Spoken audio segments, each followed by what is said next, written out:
welcome back to the Tiffany Brand channel, or welcome. If this is your first time, please subscribe, okay? Thank you. I just wanted to start off by saying it is a month that I've been on YouTube, okay?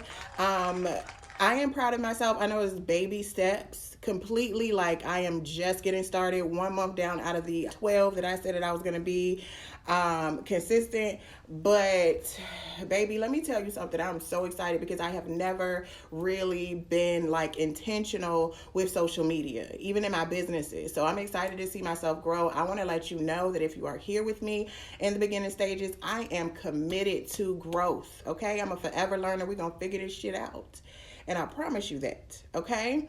But thank you for being here. Also, it has given me a whole new love and respect for creators.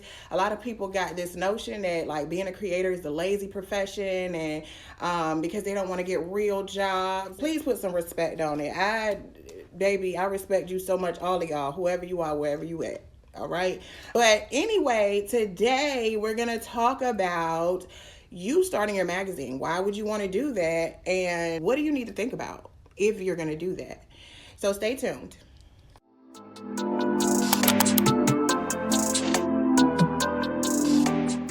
As we walk through Her Hustle magazine, I want to show you all the little tidbits and articles that really make me smile, make my heart smile, while we discuss 3 reasons why you might want to start your own magazine and 3 things you need to keep in mind if you do. All right, so let's talk about your magazine. First of all, why are you starting this magazine? And I might not cover the reasons that you want to start a magazine. These are the reasons that I particularly found interest in starting one. But make sure that you know your why, because it might get tough and it might be a little dry. And so you want to make sure that you know why you're doing this so you can pull from that for inspiration when you need it. One of the first reasons that you might want to start a magazine is because you have a community. And what better way of supporting that community than to build a platform that is going to increase their visibility, celebrate their wins, help them learn from each other's losses, and be a tangible representation of this community that either you're building or you're becoming a part of. That is one of the main reasons why I started Her Hustle magazine, was because I wanted to build the thing that amplified the voices of the women that I wanted to help. I also wanted to attract those women, because having a publication does attract your community. What better way to start a conversation than to say, hey, I'm the founder and editor-in-chief of Her Hustle magazine, and I love what you're doing. I would like to feature you. It's kind of a pass to talk to the people and get to know the people in said community. So that's number 1. Number 2, it is like an artistic form of expression, really. I got so much life and love out of being the editor-in-chief and the art director and whatever else I needed to be for Her Hustle magazine. And funny story, my editor was interviewing for an art director, which is why I never got one. Interviewing for an art director, and she came back to me and she said, the art director said, the first thing I'm going to do when I get this position is tone the magazine down. It's too bright. And first of all, that's not what you do when you go on a interview for somebody's business. But secondly, I love the brightness and the boldness of my magazine. The way that I think about it is, if it's on the shelf with a lot of other magazines, Entrepreneur magazine, whatever other magazines, business magazines there are, this one is going to stand out. Don't let nobody water down your dreams. Nobody slept and saw that dream but you, and maybe they won't see it until it is realized, until everybody else says, oh, I love it because, and that don't have nothing to do with you, okay? But anyway, that is the second reason you might want to start a magazine, is because it is a place for you to express and create and give those creations and those expressions to the world. The next thing is, you will be leaving your mark. So even when I'm, gone, Her Hustle magazine will be available somewhere. I'm leaving my legacy here. A lot of people don't want to write a traditional book. Some people don't want to do a journal. Any type of publication really that you leave is you leaving your legacy, you leaving your mark. And it's also really good for your personal brand. It sounds, really good on paper. But my favorite part of having a magazine is how it allows me to reach out to the people that I want to help and say, hey, I want to celebrate you. Hey, I want to learn from you. And it makes them a lot more receptive. Now, let's talk about the first thing that you want to consider if you're going to start a magazine. And this is something that you might already know and assume, but I want to stress this to you. Content is not only king and queen, it is the whole family, okay? Content. That includes newsletters, blogs, and articles already, okay, before you even launch. Take it from me, baby. Have it prepared, okay? If you're going to have people writing for you, figure out who it is. Have samples of their writing. Let them start writing ahead of time. Because one thing I'm going to tell you, everybody who thinks that they can write or should be published, it's not going to fly. I'm trying to tell you what I know. Okay, and one of the problems that I ran into was having a magazine for women entrepreneurs. Everybody is so ambitious. There were a lot of call to actions. They were holding back value so that people can come and find them for the value.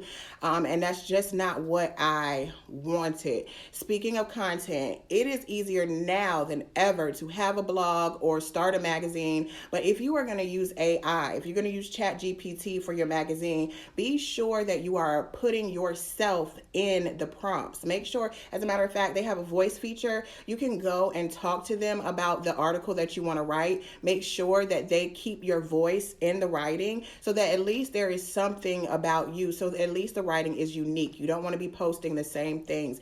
And don't be afraid to correct ChatGPT. If ChatGPT gives you an article and you're like, I'm not really feeling that, it's not, grabbing my emotions enough, it doesn't sound enough like me, it doesn't seem like it's geared to my audience, make sure that you are involved. Treat ChatGPT like an employee, like a paid writer. Don't just accept anything and post anything, because the content has to be of value, okay? You have to be providing nonstop value, SEO rich value, because you want Google or all of the search engines to pull your content. LinkedIn is a great place for you to drop articles or pieces of articles or article hangers, because they automatically link you with Google.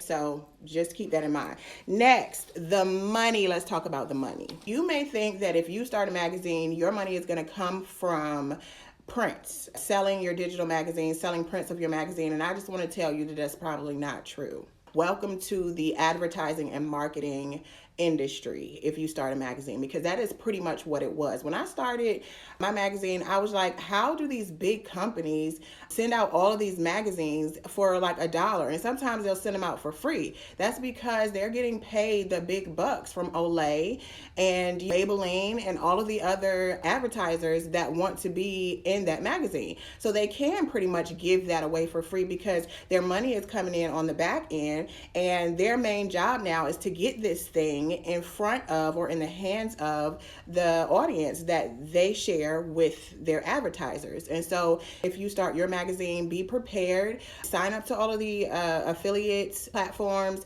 find you some affiliates. You're gonna have an online version. So make sure that you're creating banners and have click-through links and things of that nature, brand partnerships. And that means that you have to focus on traffic. Make sure you are focusing on your SEO. Make sure you are posting and pushing your magazine all the time, every day. It is very important to get that traffic so that you can get the advertisers, so that you can secure the bag by having a magazine. The last thing that you really want to consider if you're going to start a magazine is going to be production. So you may opt to have an online magazine, which is more reminiscent of a blog. You might be able to put your actual magazine, the one that you would turn the pages to, in like a flip snack. I think that's what it's called. I'm not sure. But one of those virtual turn the page type of programs that'll let them flip through your magazine either on their phone or on their computer, one of their devices. If you want a physical magazine, which I did, I had to have a physical magazine to make it real. You know what I mean? So if you want a physical magazine, you're going to have to figure out production. Who's going to print these things out for you? I used MadCloud. The good thing about MadCloud was that they have this this easy system to where you upload your PDFs of your magazine, and then you can just put the address of the person who's getting the magazine and they send it out for you. The downside of that is that you don't get to, customize it at all. You don't get to put it in like a cute little magazine slip or add a little postcard, to market and promote your business. You don't get to do any of that. It's just, go into whatever it is that you want it to be. Also, the thing that I wasn't 100% happy with was the way this feels, my cover. Because I am, a magazine lover and I have actual magazines, I expected it to feel not like a softback book, but, like a magazine. This cover, although I'm not complaining, I love my magazine, it's just not the texture of a magazine, I guess you could say. But those are the things that you want to think about if you're going to start your magazine. Be sure that you are creating spaces where you can connect with the people who need what you have, connecting with people who feel like home, even if you're not selling anything. And be sure to visit thetiffanybrand.com to keep up with everything that I'm into. We're going to be starting a content challenge here in a little bit. I've started buying the prizes. This is for women because this channel is for women, and I want to encourage y'all while I'm encouraging myself to show up. Until next time, thank you so much for being here. 1 month down, 11 at least to go. I will see y'all next week. Okay?